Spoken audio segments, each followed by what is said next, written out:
Ibo chobudo washroom dagi tholaga kada changlei. Mana changlakpada Malayade phamung hiblaga lerami.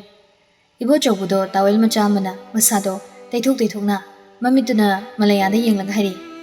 Ekoi sanaibima hogot pikiroidro. Sanaibima na phamungda cheblingaida mapandadi nachanupi heisingbiduna parhorene. Ibo chobugi wadada Malayada hibna tahata hanglei. Tamcha ichathwebido mapanda kari tahorino. Nupi machani dana nupi machanabu kari tawrunige sumang wangondo waiga sinan taihobani angang ori waido tairukino laik paraga layu waidi lesabi pharakanda taigadabni hairubabu sinana khumleine hai singmankre nachanupise mama lawrabani ne ngangna baga ngamba nateni aisu nangna thokpa tawjaro hairamlagane adum changlabani kaya dangni ba ngani yenguni angan basida hogolaga waiga tai haidubu Mangona kanana wai debiyo haigiba. Angang nane aya paik saredan. Masida mapana marolama. Machanapi hai singdi ase mama lauredani hariba.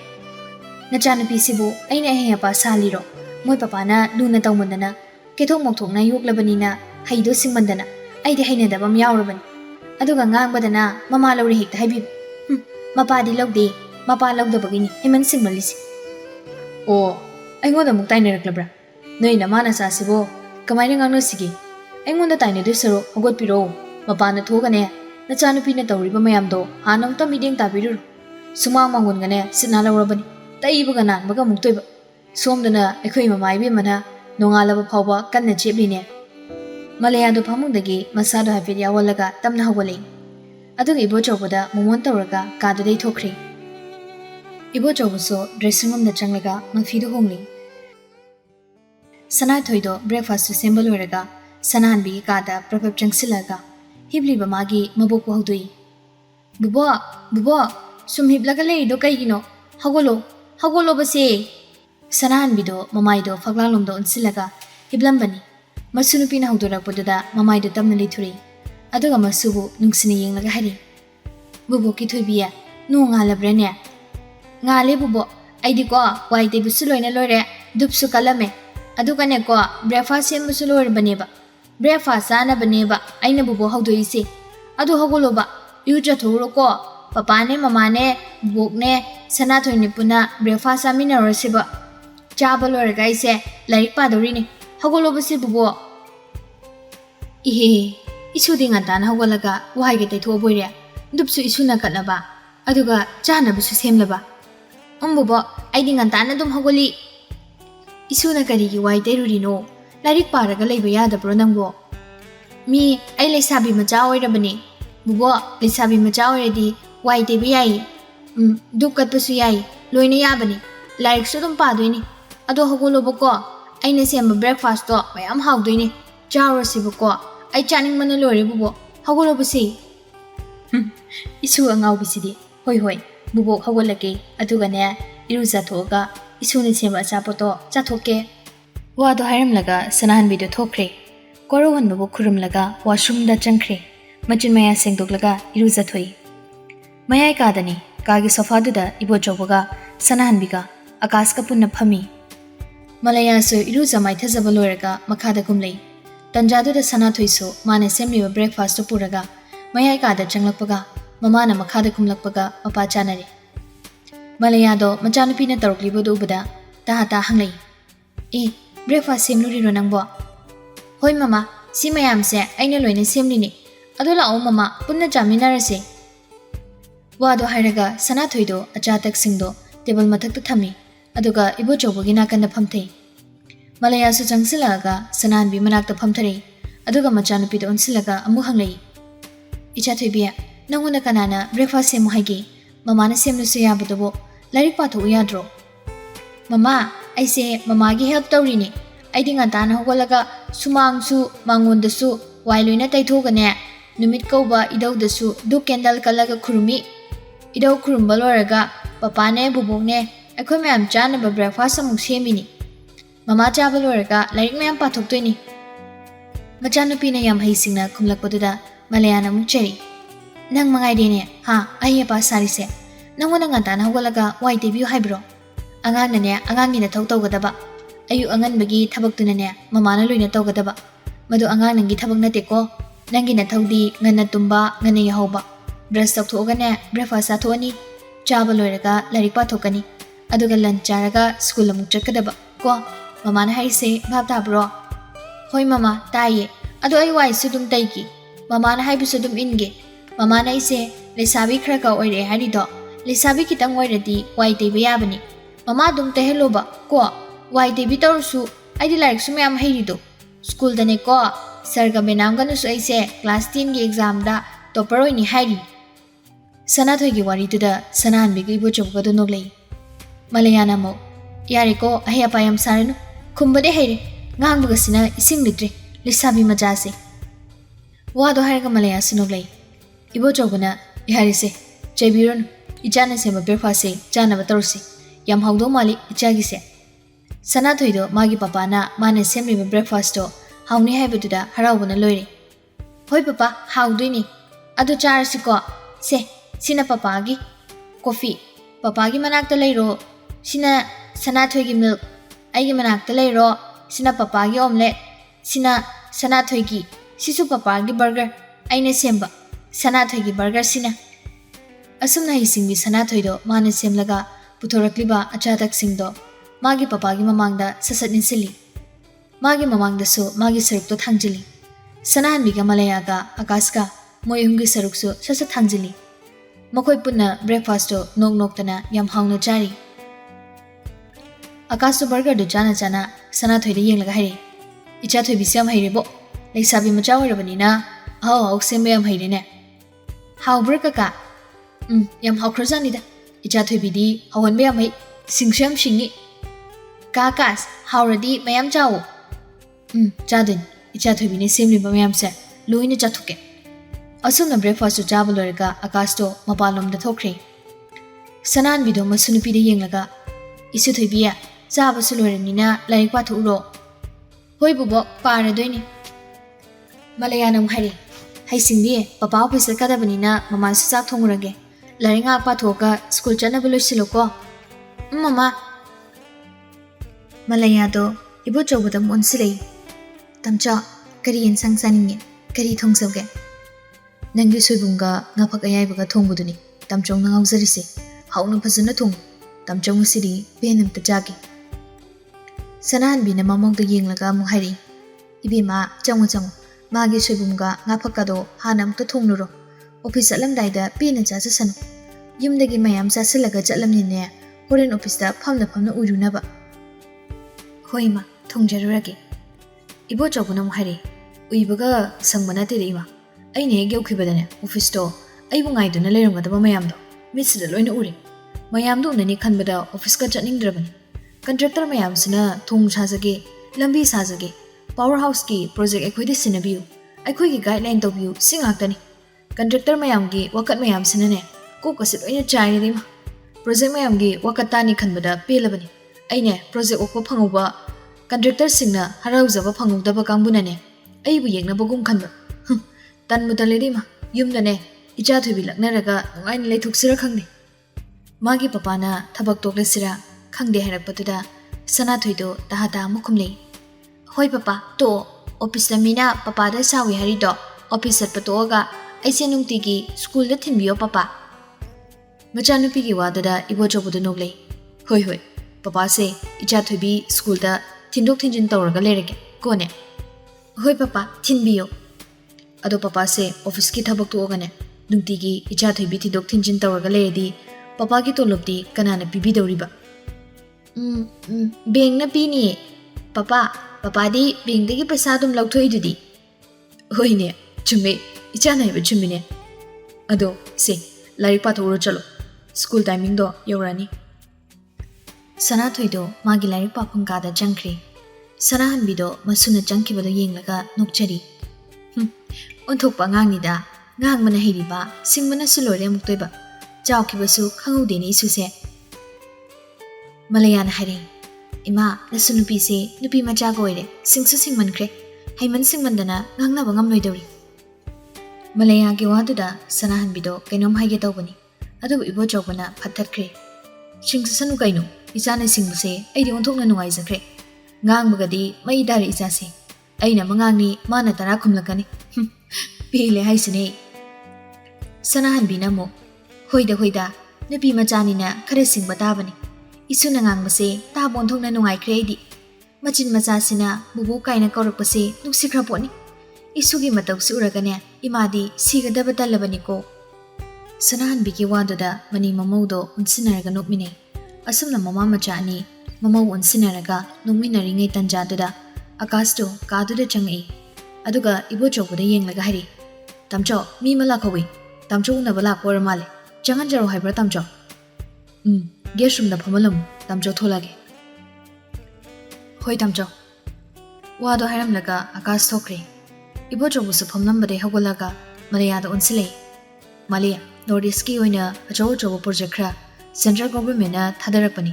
ꯏꯔꯝꯗꯝꯁꯤꯒꯤ ꯑꯣꯏꯅꯁꯨ ꯌꯥꯝ ꯆꯥꯎꯕ project ꯈꯔ ꯌꯥꯎꯔꯤ ꯄ꯭ꯔꯣꯖꯦꯛꯁꯤꯡꯁꯤꯒꯤ ꯃꯇꯥꯡꯗ ꯇꯥꯝꯆꯧꯁꯦ ꯑꯣꯐꯤꯁꯀꯤ ꯊꯕꯛ ꯌꯥꯝ ꯆꯤꯜꯂꯤ ꯑꯗꯨꯅ ꯈꯔ ꯉꯟꯅ ꯑꯣꯐꯤꯁ ꯆꯠꯇꯕ ꯌꯥꯔꯣꯏ ꯅꯪꯁꯨ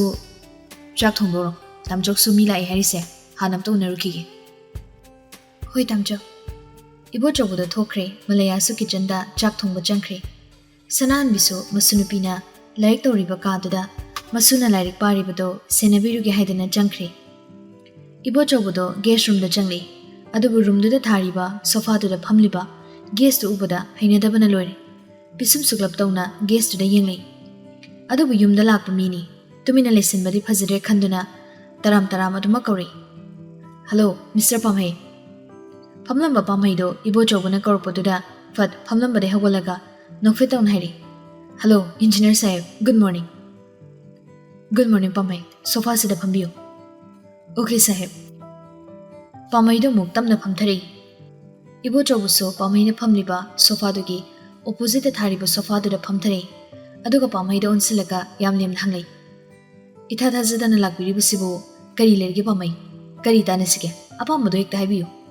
ꯏꯕꯣꯆꯧꯕꯒꯤ ꯋꯥꯗꯨꯗ ꯄꯥꯝꯍꯩꯗꯨ ꯀꯣꯏꯊꯣꯛꯂꯨꯗ꯭ꯔꯤ ꯗꯥꯏꯔꯦꯛ ꯑꯗꯨꯃꯛ ꯍꯥꯏꯔꯤ ꯏꯟꯖꯤꯅꯤꯌꯔ ꯁꯥꯍꯦꯕ ꯍꯧꯖꯤꯛ ꯑꯊꯨꯕꯗ ꯃꯀ꯭ꯔꯨ ꯑꯃꯗꯤ ꯕꯔꯥꯛꯀꯤ RCC ꯊꯣꯡ ꯁꯥꯕ ꯍꯧꯅꯕ ꯁꯦꯟꯇ꯭ꯔꯦꯜ ꯒꯣꯚꯔꯟꯃꯦꯟꯠꯅ ꯑꯣꯔꯗꯔ ꯊꯣꯛꯈ꯭ꯔꯦ ꯑꯗꯨꯅ ꯄ꯭ꯔꯣꯖꯦꯛ ꯑꯅꯤꯁꯤ ꯑꯩꯅ ꯑꯣꯛꯂꯁꯤꯔꯥ ꯍꯥꯏꯗꯅ ꯈꯜꯂꯤꯕ ꯄ꯭ꯔꯣꯖꯦꯛ ꯑꯅꯤꯁꯤꯒꯤ ꯃꯇꯥꯡꯗ ꯏꯟꯖꯤꯅꯤꯌꯔ ꯁꯥꯍꯦꯕꯅ ꯑꯩꯒꯤ ꯐꯣꯔꯗ ꯂꯦꯞꯄꯤꯗꯨꯅ ꯒꯥꯏꯗꯂꯥꯏꯟ ꯇꯧꯕꯤꯌꯨ ꯍꯥꯏꯖꯒꯦꯅ ꯑꯩ ꯂꯥꯛꯆꯕꯅꯤ ꯁꯥꯍꯦꯕꯅꯕꯨ ꯑꯩꯒꯤ ꯁꯥꯏꯗ ꯂꯦꯞꯄꯤꯗꯨꯅ ꯒꯥꯏꯗꯂꯥꯏꯟ ꯄꯤꯕꯤꯔꯕꯗꯤ ꯁꯥꯍꯦꯕꯀꯤ ꯑꯣꯏꯅꯗꯤ 50% ꯁꯦꯌꯔꯅꯤ ꯍꯥꯏꯖꯔꯤꯕ ꯋꯥꯐꯝꯁꯤ ꯃꯨꯟꯅ ꯑꯃꯨꯛꯇ ꯈꯟꯊꯕꯤꯌꯨ ꯁꯥꯍꯦꯕ ꯄꯥꯝꯍꯩꯒꯤ ꯋꯥꯗꯨꯗ ꯏꯕꯣꯆꯧꯕꯗꯣ ꯃꯊꯛ ꯊꯪꯕ ꯆꯤꯟꯕꯥꯟꯗꯣ ꯍꯥꯏꯐꯦꯠ ꯆꯤꯡꯈꯠꯂꯒ ꯌꯥꯝ ꯍꯩꯅꯤꯡꯗꯕ ꯃꯤꯅꯣꯛ ꯑꯃ ꯅꯣꯛꯂꯛꯏ ꯑꯗꯨꯒ ꯅꯣꯛꯂꯤꯕ ꯃꯤꯅꯣꯛꯇꯣ ꯐꯠ ꯍꯟꯖꯤꯜꯂꯒ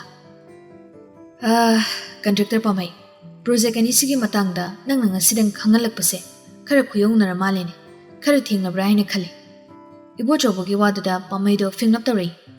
ꯀꯔꯤ ꯃꯔꯝꯒꯤꯅꯣ ꯁꯥꯍꯦꯕ ꯃꯤꯁꯇꯔ ꯄꯥꯝꯍꯩ ꯄ꯭ꯔꯣꯖꯦꯛ ꯑꯅꯤꯁꯤꯗꯤ ꯍꯧꯖꯤꯛꯃꯛ ꯏꯔꯝꯗꯝꯁꯤꯒꯤ ꯑꯣꯏꯅ ꯃꯃꯤꯡ ꯂꯩꯈꯠꯂꯛꯏꯕ ꯀꯟꯇ꯭ꯔꯦꯛꯇꯔ ꯃꯔꯤꯅ ꯄꯨꯜꯂꯒ ꯁꯦꯝꯈꯤꯕ ꯁꯨꯄꯔ ꯄꯥꯋꯔ ꯄ꯭ꯔꯣꯖꯦꯛ ꯇꯤꯝ ꯍꯥꯏꯗꯅ ꯁꯨꯄꯔ ꯄꯥꯋꯔ ꯄ꯭ꯔꯣꯖꯦꯛ ꯇꯤꯝ ꯍꯥꯏꯔꯤꯕ ꯇꯤꯝ ꯑꯁꯤꯅ ꯄꯤꯛꯑꯞ ꯇꯧꯈ꯭ꯔꯦ ꯅꯪ ꯈꯔ ꯊꯦꯡꯈ꯭ꯔꯦ ꯄꯥꯝꯍꯩ ꯁꯣꯝꯅ ꯑꯩꯕꯨ ꯋꯥꯔꯧꯕꯤꯔꯣ ꯍꯥꯏꯅ ꯈꯟꯖꯩ ꯍꯟꯗꯛꯇꯤ ꯄꯥꯝꯍꯩꯗꯣ ꯈꯪꯁꯥꯎ ꯁꯥꯎꯒꯠꯂꯦ ꯀꯔꯤꯅꯣ ꯁꯥꯍꯦꯕꯅ ꯍꯥꯏꯕꯤꯔꯤꯕꯗꯨꯕꯣ ꯄ꯭ꯔꯣꯖꯦꯛ ꯑꯅꯤꯁꯤ ꯑꯩꯅ ꯑꯣꯀꯦ ꯍꯥꯏꯗꯅ ꯑꯩꯒꯤ ꯄ꯭ꯂꯥꯟ ꯈꯨꯗꯤꯡꯃꯛ ꯂꯣꯏꯈ꯭ꯔꯦ ꯑꯗꯨꯒ ꯑꯩꯒꯤ ꯄ꯭ꯂꯥꯟ ꯈꯨꯗꯤꯡꯃꯛ ꯁꯥꯍꯦꯕꯅ ꯏꯔꯥꯏ ꯂꯥꯏꯅ ꯂꯧꯕꯤꯔꯦ ꯃꯤꯁꯇꯔ ꯄꯥꯝꯍꯩ ꯑꯩꯅ ꯑꯗꯣꯝꯒꯤ ꯄ꯭ꯂꯥꯟ ꯂꯥꯏꯅ ꯂꯧꯖꯕ ꯅꯠꯆꯗꯦꯅꯦ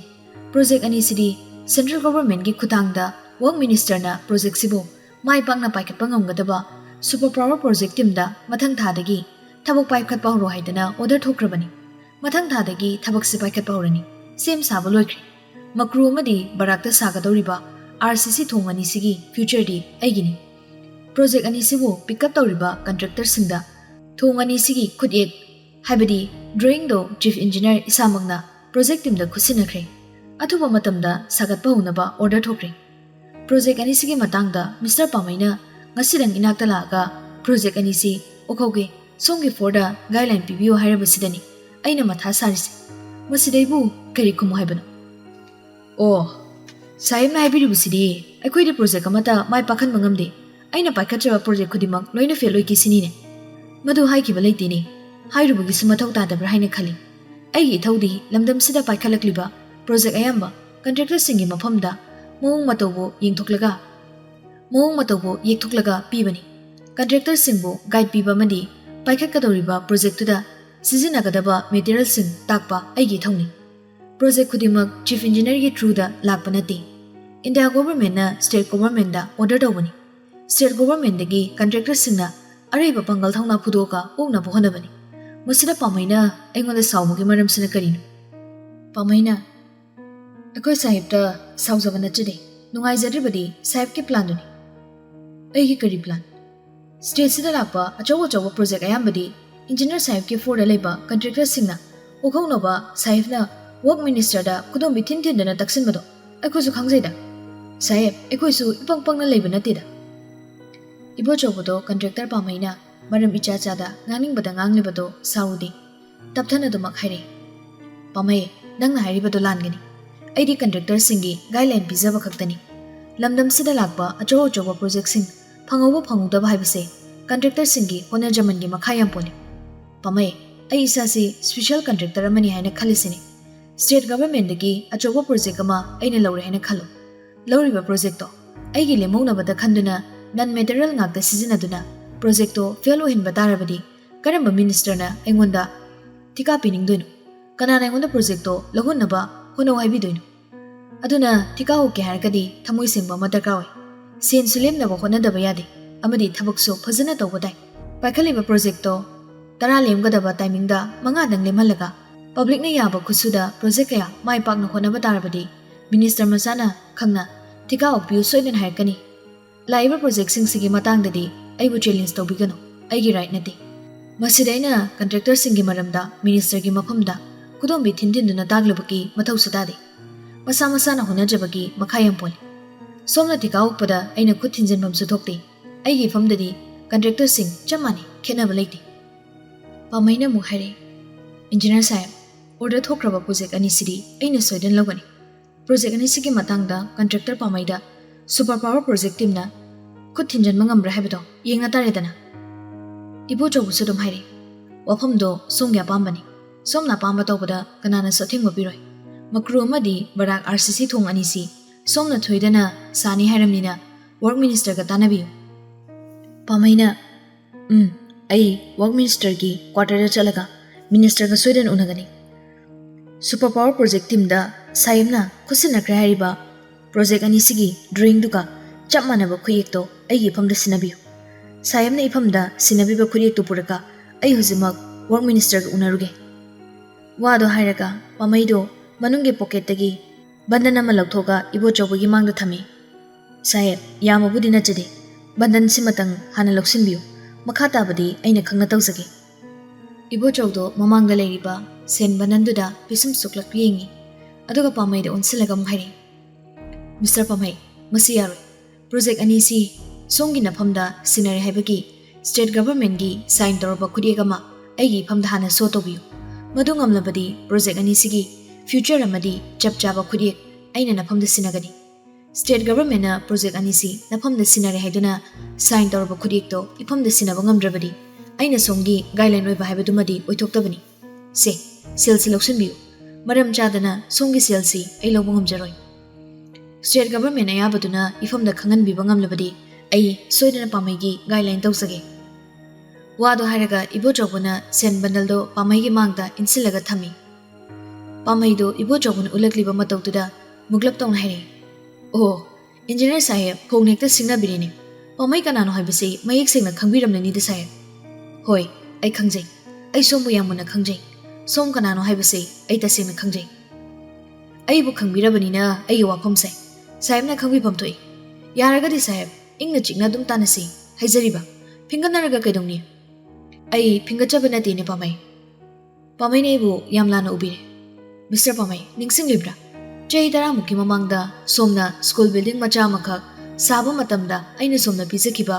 material singdi amata sijidanana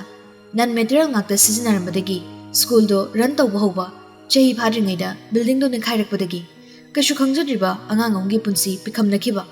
adu angang kaya mana asokapan nangkibado kawbirabro hana mukti Pamaido khumlaktre Mami tun ibo chawbada suklap tawni yenglagale matamduda aigi prestige kyam sokhi clubna press media na lekhidraba madi asokapan nanglaba angang singe maikhaida lepkiduna prajamiyam na aigi yumda thomjanarakhiba aibu engineer angawbani contractor singe mafamda non material pisinduna school building ningkhayali Sasanaba contractor singa lautunaraga angang hali haiduna aibu miyamna khongwai nakibani ꯑꯗꯨꯕꯨ ꯃꯔꯤ ꯂꯩꯅꯕ ꯑꯣꯊꯣꯔꯤꯇꯤꯅ ꯊꯧꯗꯣꯛꯇꯨꯒꯤ ꯃꯇꯥꯡꯗ ꯀꯨꯞꯅ ꯊꯤꯖꯤꯟ ꯃꯇꯨꯡ ꯑꯩ ꯏꯁꯥꯃꯛꯅ ꯄꯤꯈꯤꯕ ꯄꯛꯀꯥ ꯃꯦꯇꯔꯤꯌꯦꯜꯁꯤꯡ ꯁꯤꯖꯤꯟꯅꯔꯝꯗ꯭ꯔꯤ ꯀꯟꯇ꯭ꯔꯦꯛꯇꯔꯅ ꯄ꯭ꯔꯣꯐꯤꯠ ꯍꯦꯟꯅ ꯄꯥꯝꯕꯗꯒꯤ ꯅꯟ ꯃꯦꯇꯔꯤꯌꯦꯜ ꯉꯥꯛꯇ ꯁꯤꯖꯤꯟꯅꯔꯝꯕꯗꯒꯤ ꯁ꯭ꯀꯨꯜ ꯕꯤꯜꯗꯤꯡꯗꯣ ꯅꯤꯡꯈꯥꯏꯔꯛꯄꯅꯤ ꯍꯥꯏꯕꯁꯤ ꯈꯪꯂꯛꯄꯗꯒꯤ ꯑꯩ ꯖꯦꯜ ꯌꯧꯍꯧꯗꯕꯅꯤ ꯄ꯭ꯔꯦꯁ ꯃꯦꯗꯤꯌꯥꯅ ꯆꯤꯐ ꯏꯟꯖꯤꯅꯤꯌꯔ ꯃꯔꯥꯜ ꯂꯩꯔꯝꯗ꯭ꯔꯦ ꯍꯥꯏꯅ ꯁꯦꯡꯗꯣꯔꯛꯄꯗꯒꯤ ꯑꯩꯒꯤ ꯁꯥꯏꯠꯇꯒꯤ ꯏꯔꯥꯡ ꯅꯦꯝꯈꯤꯕꯅꯤ ꯑꯗꯨꯕꯨ ꯁꯣꯝꯗꯤ ꯌꯥꯝ ꯊꯨꯅ ꯀꯥꯎꯏꯗ ꯍꯟꯗꯛꯇꯤ ꯄꯥꯝꯃꯩꯗꯣ ꯈꯔ ꯇꯞꯊꯅ ꯃꯇꯤꯟꯗꯣ ꯀꯨꯠ ꯂꯥꯎꯅ ꯌꯣꯠꯁꯤꯜꯂꯒ ꯈꯨꯝꯃꯩ ꯁꯥꯍꯦꯕ ꯃꯗꯨꯒꯤ ꯃꯇꯥꯡꯗꯨꯃꯗꯤ ꯑꯩ ꯈꯟꯊꯍꯧꯗꯕꯗꯒꯤ ꯁꯣꯏꯈꯤꯕꯅꯤ ꯑꯗꯨ ꯍꯥꯏꯗꯅ ꯀꯌꯥꯔꯛ ꯍꯥꯏꯖꯈ꯭ꯔꯦꯗꯅ ꯁꯣꯏꯈ꯭ꯔꯕ ꯊꯧꯗꯣꯛꯇꯨꯗ ꯌꯨꯝꯐꯝ ꯑꯣꯏꯔꯒ ꯁꯥꯍꯦꯕꯅ ꯑꯩꯕꯨ ꯂꯥꯟꯅ ꯁꯨꯝ ꯎꯕꯤꯕꯁꯦ ꯑꯩ ꯅꯨꯡꯉꯥꯏꯇꯦ ꯊꯕꯛ ꯑꯃ ꯇꯧꯕ ꯃꯇꯝꯗ ꯁꯣꯏꯈꯤꯕ ꯍꯥꯏꯕꯁꯦ ꯇꯝꯕ ꯉꯝꯕ ꯅꯠꯇꯦ ꯑꯩꯁꯨ ꯁꯣꯏꯅꯤꯡꯕꯗꯤ ꯅꯠꯇꯦꯅꯦ ꯁꯥꯍꯦꯕ ꯁꯣꯏꯌꯨ ꯍꯥꯏꯗꯅ ꯇꯝꯂꯝꯕꯅ ꯂꯩꯕꯥꯛ ꯋꯥꯊꯣꯛ ꯑꯣꯏꯅꯈꯤꯕꯅꯤ ꯏꯕꯣꯆꯧꯕꯅ ꯑꯃꯨꯛ ꯍꯥꯏꯔꯛꯏ ꯄꯥꯝꯃꯩ ꯍꯤꯔꯝ ꯈꯨꯗꯤꯡꯃꯛꯇ ꯁꯣꯏꯈ꯭ꯔꯦ ꯂꯥꯟꯈ꯭ꯔꯦ ꯍꯥꯏꯕꯒꯤ ꯍꯩꯅꯕꯤꯗꯣ ꯊꯥꯗꯣꯛꯄ ꯇꯝꯃꯨꯅꯦ ꯊꯕꯛ ꯑꯃ ꯇꯧꯕ ꯃꯇꯝꯗ ꯇꯧꯒꯗꯧꯔꯤꯕ ꯊꯕꯛꯇꯣ ꯁꯣꯏꯗꯅꯕ ꯍꯥꯟꯅ ꯈꯜꯂꯒ ꯇꯧꯕ ꯇꯝꯃꯨ ꯁ꯭ꯀꯨꯜ ꯕꯤꯜꯗꯤꯡꯗꯣ ꯁꯥꯕ ꯃꯇꯝꯗ ꯑꯩꯅ ꯄꯤꯈꯤꯕ ꯄꯛꯀꯥ ꯃꯦꯇꯔꯤꯌꯦꯜꯁꯤꯡꯗꯣ ꯁꯤꯖꯤꯟꯅꯔꯒ ꯌꯥꯝ ꯆꯦꯛꯁꯤꯟꯅ ꯁꯥꯔꯝꯂꯕꯗꯤ ꯕꯤꯜꯗꯤꯡꯗꯣ ꯅꯤꯡꯈꯥꯏꯔꯝꯒꯗ꯭ꯔꯣ ꯅꯪꯒꯤ ꯆꯦꯛꯁꯤꯜꯍꯧꯗꯕ ꯑꯃꯗꯤ ꯁꯦꯟꯗꯣꯡ ꯈꯛꯇꯪ ꯄꯥꯝꯕꯅ ꯑꯁꯤ ꯑꯅꯥ ꯊꯣꯛꯂꯛꯄꯗꯒꯤ ꯂꯩꯕꯥꯛ ꯋꯥꯊꯣꯛ ꯑꯣꯏꯅꯈ꯭ರೆ ꯁꯣꯏꯈ꯭ꯔꯕ ꯅꯪꯕꯨꯗꯤ ꯁꯣꯏꯈ꯭ꯔꯦ ꯂꯥꯟꯈ꯭ꯔꯦ ꯍꯥꯏꯔꯒ ꯑꯗꯨꯝ ꯂꯣꯏꯁꯤꯟꯅꯈ꯭ꯔꯦ ꯑꯗꯨꯕꯨ ꯂꯩꯈꯤꯗ꯭ꯔꯕ ꯑꯉꯥꯡꯁꯤꯡꯗꯨꯗꯤ ꯍꯜꯂꯛꯈꯤꯗ꯭ꯔꯣ ꯃꯈꯣꯡ ꯃꯈꯨꯠ ꯇꯦꯛꯇꯨꯅ ꯆꯠꯄ ꯐꯥꯎꯕ ꯉꯝꯗ ꯗꯥꯈꯣꯝ ꯇꯥꯗꯨꯅ ꯂꯩꯍꯧꯔꯤꯕ ꯑꯉꯥꯡꯁꯤꯡꯗꯨꯒꯤ ꯄꯨꯟꯁꯤ ꯅꯪꯒꯤ ꯂꯥꯟꯈ꯭ꯔꯦ ꯍꯥꯏꯕ ꯋꯥꯍꯩꯗꯨꯅ ꯍꯥꯟꯅꯒꯤ ꯄꯨꯟꯁꯤꯗꯨꯗ ꯍꯟꯖꯤꯟꯍꯟꯕ ꯌꯥꯒꯗ꯭ꯔꯣ ꯑꯗꯨꯕꯨ ꯄꯥꯝꯃꯩ ꯄꯨꯝꯅꯃꯛꯁꯤ ꯅꯥꯀꯜ ꯑꯃꯗ ꯊꯝꯈ꯭ꯔꯒ ꯃꯊꯪ ꯊꯥꯗꯒꯤ ꯁꯥꯕ ꯍꯧꯒꯗꯧꯔꯤꯕ ꯃꯀ꯭ꯔꯨ ꯑꯃꯗꯤ ꯕꯔꯥ ꯄ꯭ꯔꯣꯖꯦꯛ ꯑꯅꯤꯁꯤꯒꯤ ꯃꯇꯥꯡꯗ ꯋꯥꯐꯝ ꯈꯔ ꯊꯝꯖꯒꯦ ꯍꯣꯏ ꯇꯥꯛꯄꯤꯌꯨ ꯏꯕꯣꯆꯧꯕꯗꯣ ꯃꯈꯥ ꯇꯥꯔꯤ ꯁ꯭ꯇꯦꯠ ꯑꯁꯤꯒꯤ ꯇꯥꯏꯕꯪ ꯊꯋꯥꯏ ꯀꯌꯥꯒꯤ ꯂꯥꯏꯐꯂꯥꯏꯟ ꯑꯣꯏꯔꯤꯕ ꯏꯝꯐꯥꯜ ꯖꯤꯔꯤꯕꯥꯝ ꯂꯝꯕꯤꯗ ꯁꯥꯒꯗꯧꯔꯤꯕ RCC ꯊꯣꯡ ꯑꯅꯤꯁꯤ ꯄꯩꯁꯥ ꯑꯁꯨꯛꯀꯤ ꯃꯇꯤꯛ ꯆꯪꯅ ꯁꯥꯒꯗꯧꯔꯤꯕꯅꯤ ꯊꯣꯡ ꯑꯁꯤ ꯁꯥꯕꯗ ꯆꯪꯒꯗꯕ ꯑꯔꯨꯝꯕ ꯍꯦꯚꯤ ꯄꯥꯔꯠꯁꯤꯡ ꯃꯄꯥꯟꯂꯣꯝꯗꯒꯤ ꯄꯤꯔꯛꯀꯗꯕꯅꯤ ꯇ꯭ꯔꯦꯂꯔꯗ ꯍꯥꯞꯂꯒ ꯄꯨꯔꯛꯀꯗꯧꯔꯤꯕ ꯍꯦꯚꯤ ꯋꯦꯠ ꯄꯥꯔꯠꯁꯤꯡꯁꯤ ꯄꯨꯊꯣꯔꯛꯄ ꯃꯇꯝꯗ ꯀꯌꯥꯝ ꯀꯨꯏꯅ ꯆꯪꯒꯅꯤ ꯍꯥꯏꯕ ꯉꯝꯗꯦ ꯍꯦꯚꯤ ꯋꯦꯠ ꯄꯥꯔꯠꯁꯤꯡꯗꯣ ꯁꯦꯝ ꯁꯥꯔꯒ ꯇꯦꯂꯔꯗ ꯍꯥꯞꯇꯨꯅ ꯒ꯭ꯔꯣꯡ ꯍꯦꯛꯇ ꯇꯧꯔꯒ ꯄꯨꯗꯨꯅ ꯂꯥꯛꯄ ꯌꯥꯕ ꯅꯠꯇꯦꯅꯦ ꯅꯦꯁꯅꯦꯜ ꯍꯥꯏꯋꯦ ꯅꯝꯕꯔ 39ꯁꯤ ꯌꯧꯔꯛꯄ ꯃꯇꯝꯗ ꯊꯦꯡꯅꯒꯗꯧꯔꯤꯕ ꯈꯨꯗꯣꯡꯊꯤꯕ ꯃꯌꯥꯝꯗꯣ ꯈꯜꯂꯒ ꯑꯝꯇ ꯌꯦꯡꯕꯤꯌꯨꯅꯦ ꯃꯅꯨꯡꯒꯤ ꯃꯄꯥꯟꯒꯤ ꯏꯟꯖꯤꯅꯤꯌꯔꯁꯤꯡ ꯐꯥꯗꯣꯛ ꯐꯥꯖꯤꯟ ꯄꯔꯁꯦꯟꯇꯦꯖ ꯈꯔꯒꯤꯗꯃꯛ ꯊꯣꯛꯂꯛꯀꯗꯧꯕ ꯄ꯭ꯔꯣꯕ꯭ꯂꯦꯝ ꯃꯌꯥꯝꯗꯣ ꯈꯔ ꯈꯟꯊꯅꯤꯡꯉꯤ ꯁ꯭ꯀꯨꯜ ꯕꯤꯜꯗꯤꯡ ꯃꯆꯥ ꯑꯃꯈꯛꯀꯤ ꯐꯥꯎꯕ ꯂꯩꯕꯥꯛ ꯋꯥꯊꯣꯛ ꯑꯣꯏꯗꯨꯅ ꯂꯩꯕꯥꯛ ꯆꯔꯥ ꯁꯟꯗꯨꯅ ꯑꯆꯧꯕ ꯋꯥꯊꯣꯛ ꯑꯃ ꯑꯣꯏꯈꯤꯕꯅꯤ ꯑꯗꯨꯕꯨ ꯂꯩꯕꯥꯛꯁꯤꯒꯤ ꯑꯆꯧꯕ ꯏꯁꯨ ꯑꯃ ꯑꯣꯏꯅꯈ꯭ꯔꯕ ꯃꯇꯨꯡ ꯍꯧꯖꯤꯛ ꯑꯃꯨꯛ ꯃꯇꯧ ꯀꯔꯝꯅ ꯑꯁꯨꯛ ꯆꯥꯎꯕ ꯄ꯭ꯔꯣꯖꯦꯛ ꯑꯅꯤꯁꯤꯒꯤ ꯊꯤꯀꯥ ꯑꯣꯛꯀꯦ ꯈꯜꯂꯤꯕꯅꯣ ꯄꯥꯝꯃꯩꯅ ꯑꯃꯨꯛ ꯍꯥꯏꯔꯛꯏ ꯐꯔꯦ ꯁꯥꯍꯦꯕ ꯑꯃꯕꯨ ꯑꯣꯏꯒꯦꯔꯥ ꯑꯃꯕꯨ ꯑꯣꯏꯒꯦꯔꯥ ꯊꯣꯡ ꯑꯅꯤꯁꯤꯗꯤ ꯑꯩꯅ ꯁꯥꯔꯅꯤ ꯆꯪꯅꯤꯡꯕ ꯄꯩꯁꯥ ꯆꯪꯖꯁꯅꯨ ꯃꯅꯨꯡꯒꯤ ꯃꯄꯥꯟꯒꯤ ꯏꯟꯖꯤꯅꯤꯌꯔꯁꯤꯡꯒꯤ ꯑꯃꯗꯤ ꯄꯔꯁꯟꯒꯤ ꯄꯨꯝꯅꯃꯛ ꯉꯝꯅꯕ ꯃꯥꯌꯣꯛꯅꯒꯅꯤ ꯑꯉꯝꯕ ꯌꯦꯡꯅꯕꯗꯨ ꯇꯥꯔꯦꯗꯅ ꯍꯟꯗꯛꯇꯤ ꯏꯕꯣꯆꯧꯕꯗꯣ ꯄꯥꯝꯃꯩꯒꯤ ꯋꯥꯗꯨꯗ ꯌꯥꯝ ꯂꯦꯝꯖꯕ ꯃꯤꯅꯣꯛ ꯑꯃ ꯅꯣꯛꯂꯛꯏ ꯍꯣꯏ ꯌꯦꯡꯅꯔꯣ ꯑꯩꯒꯤꯗꯤ ꯕꯦꯔꯥ ꯂꯩꯇꯦ ꯑꯃꯅꯕꯨ ꯉꯝꯂꯦ ꯑꯩꯒꯤꯗꯤ ꯑꯉꯝꯕ ꯀꯟꯇ꯭ꯔꯦꯛꯇꯔꯗꯨꯗ ꯒꯥꯏꯗꯂꯥꯏꯟ ꯑꯃꯗꯤ ꯈꯨꯠꯌꯦꯛ ꯄꯤꯕ ꯇꯥꯕꯅꯤ